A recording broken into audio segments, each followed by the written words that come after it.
All right. Oh. Sorry about that. We ran out of disk space. Oh my. But we got lots of space now. So do you have more questions?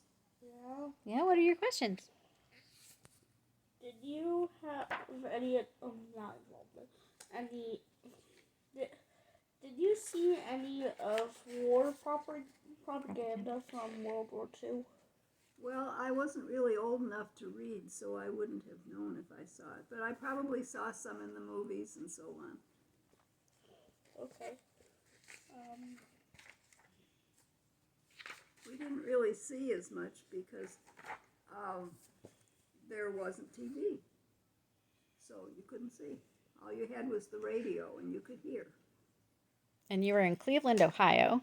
Yes. Which is on the lake, which isn't like on the Atlantic. However, they could have still had attacks there, right? Well, we were concerned about ships coming up from the ocean. They could come up the what was it? The channel there. Yeah, what's the name of that river?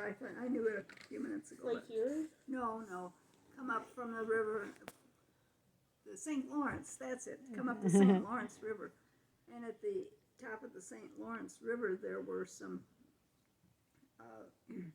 They could have gotten onto Lake Ontario, except that they had it all blocked, and there were some. What do you call them? Like dragnets or mines or? No, you have to lift the boats up. Oh, locks. No,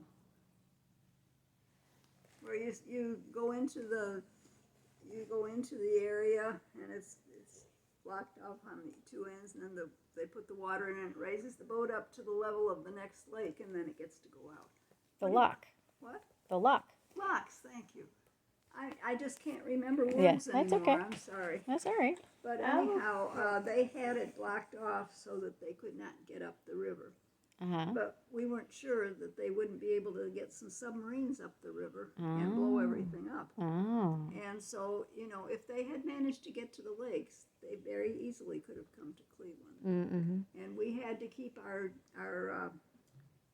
houses so nobody could see any light in them at night. You needed blackout curtains. We had blackout curtains. And every so often we had people whose job it was to be out and looking at night to make sure that nobody was sneaking around. And I remember one night that they had in case somebody had gotten, a plane had gotten through and bombed, what would happen? And they were reenacting this, of course, to be prepared if it ever really did happen. It never really did happen, but if it had happened, and it could have happened, because they had planes that could have reached Cleveland. Mm-hmm. Then I got to stay in the window with all the lights off and watch them outside, taking care of the people who had been injured and doing all that stuff. And so we did have the blackouts. And so you weren't supposed to be able to drive a car at night unless you really had to. But we didn't drive cars much anyhow because there was no gas. They needed the gas for the tanks. Oh. For the planes? And for the planes, too. And the ships? Well, yeah, probably, although they weren't using gasoline in ships. Oh, yeah. My dad was what's called a marine engineer. He was an engineer who knew about building ships, designing ships. And he didn't get into the war because he was too old to get into the war. How old was he? Well, I think he was probably 38, 39, and he was too old to be drafted.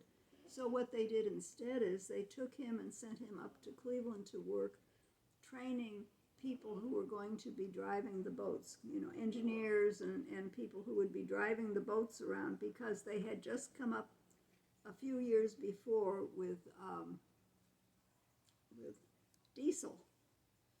And that was much better than the coal they were using. The boats could go faster, they could go longer. And what's very fortunate is that while the United States was developing this diesel stuff, and you had to learn a different kind of way to do the engines if you were going to drive a diesel boat, if you were going to be the engineer. But Germany did not go into this new stuff. And that meant that our boats were faster than theirs and could stay underwater longer for the submarines. And it was a lot of good things that came of that we had that they did not have, which was one of the things that helped us win the war. Developing diesel technology. Yeah. And my dad was working on that because he had learned that at college. I have a question.